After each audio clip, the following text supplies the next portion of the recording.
Ang sabi ni Apostol Pablo, tulad anya siya ng isang manlalaro, ginagawa ang kanyang makakaya sa isang paligsahan.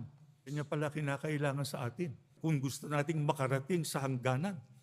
Ang kailangan, ginagawa natin yung lahat ng ating makakaya para tayo ay makasunod kanino? Sa Diyos.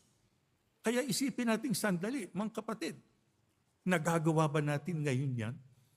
Ganyan din ba ang katangian ng bawat isa sa atin? Hinahanap sa atin, ginagawa nating lahat ng ating makakaya na tayo ay mamuhay ayon sa itinuturo ng ating Panginoong Diyos sa atin. Kaya bilang Iglesia ni Cristo, kung nais natin ang ating kahalalan, nais nating matamo yung mga ipinangako ng Diyos sa atin na ating tatamuhin pagdating ng araw ng kawakasan, gawin natin yung hinahanap ng Diyos sa atin, na tayo ay sumunod, tumalima sa lahat ng kanyang mga kalooban, sa lahat ng kanyang mga aral.